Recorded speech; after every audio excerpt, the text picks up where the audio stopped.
My name is C.D. Nandakumar.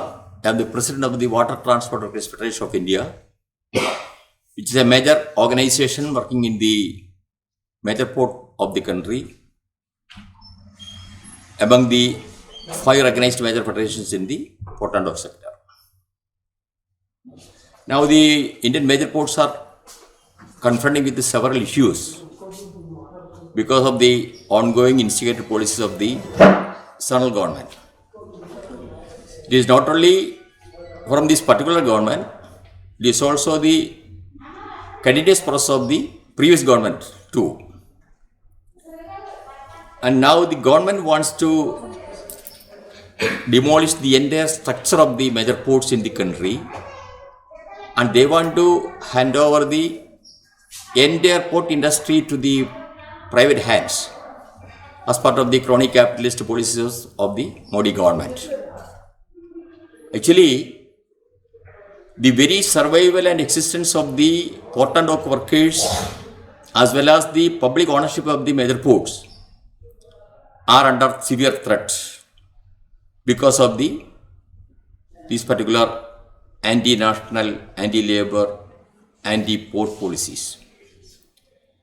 Now, the major ports are just getting through a very difficult situation.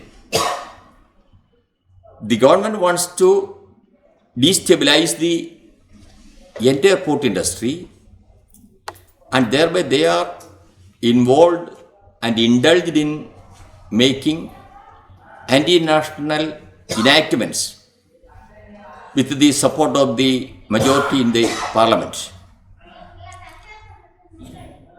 Now we are facing a severe threat from the new enactment, that is Major Port Authorities Act 2021, which has been notified and in force from 3rd November 2021.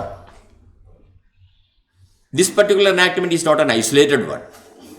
As far as BJP Modi government is concerned, they are not keeping any of the stone unturned in the country with a view to hand over the entire public assets to private, corporate, and whether it is national or transnational. And they are very much interested in keeping the interest of the national transnational corporates, whereas they are not at all bothered about the national integrity, national public assets, and national people and the workers of the port and dock industry. I said that not a single stone is kept unturned by the Modi government because they are just changing every enactments according to the whims and fancies of their own political agenda, which is in line with the agenda of the corporate houses. For example, in the port sector, major port sector, I said that the Major Port Authorities Act, the pluses and minuses of that Major Port Authorities Act will be explained by Comrade Narendra Rao, General Secretary for Federation. But what I want to emphasize is that not only this Major Port Authorities Act, in fact, the original act which has been enacted in 1908, that is Indian Ports Act 1908, that is also being repealed by Modi government. In order to facilitate that, a bill is already in the parliament, that is Major Ports Bill 2020, that is also in the parliament, which is under consideration of the parliament. What is the intention of that one? See, we all know that the federalism of the country is under severe threat and challenge because of the Modi government's ongoing instigated policies. In order to fulfill all those things, they want to capture the entire port sector under their custody and posing a challenge to the federal setup of the country. Indian Ports Act 1908 is aimed to, the port sector is under the control of the concurrent list. That means the central government as well as the state governments have equal stake. They can have their own, the state governments can make their own ports in their own states, as well as central government can make ports in the central sector. And what is this particular Indian Ports Act aim? it aims to capture the entire port sector into the control of the central government.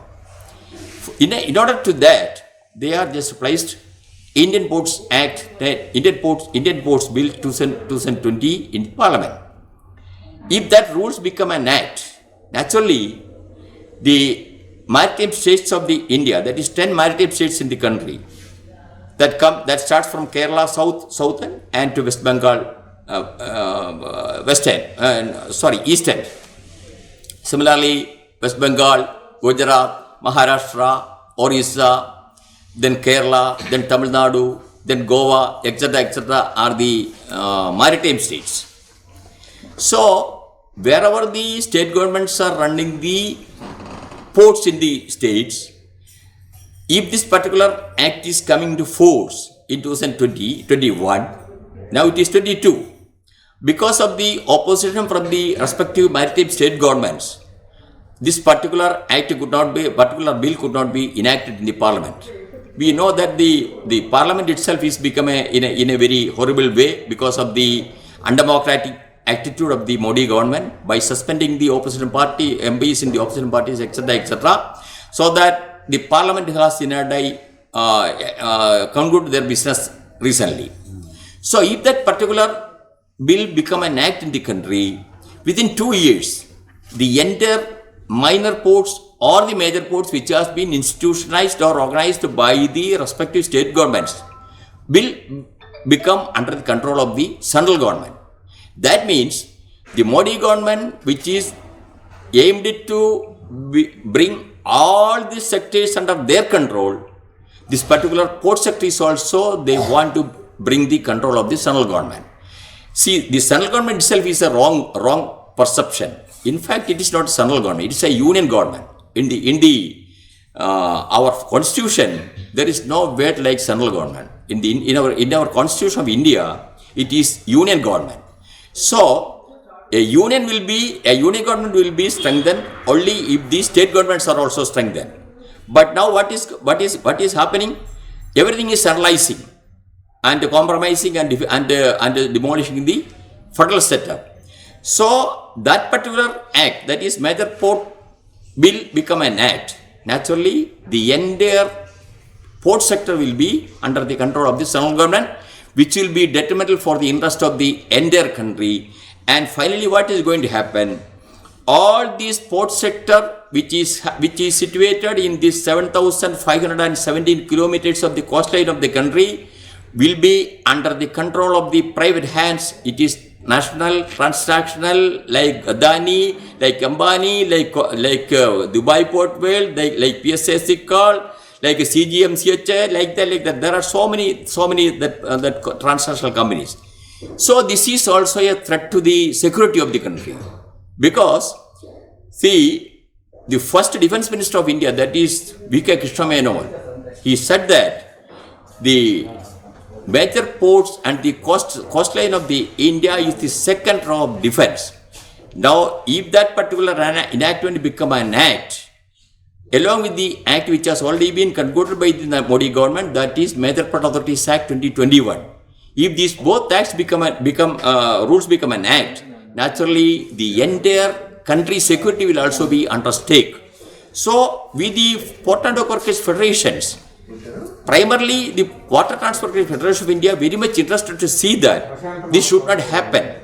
And whatever the powers which is vested with the state government under the Constitution of India, that should continue to do.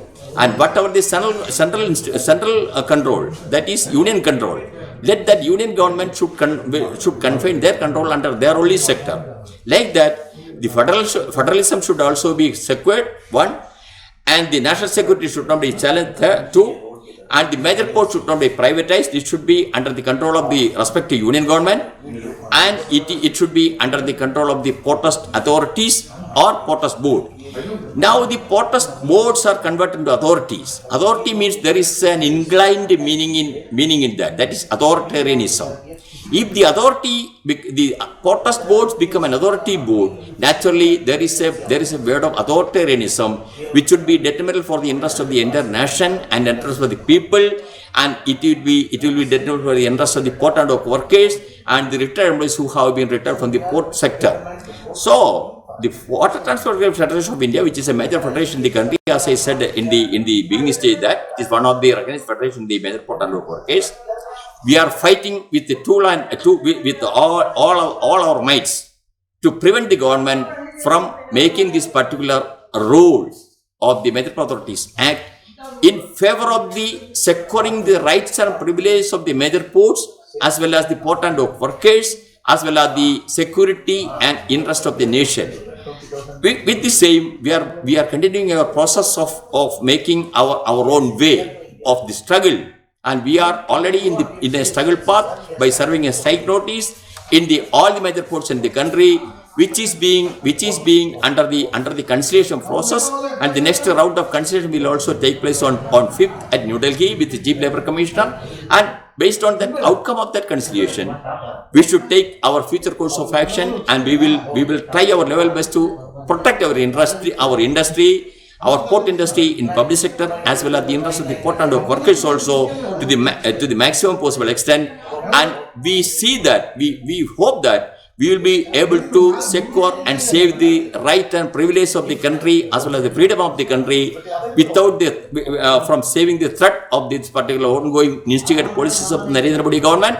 This is what I want to conclude in my speech. Thank you, Thank you very much. Welcome to our YouTube channel. Don't forget to like, subscribe and share the videos.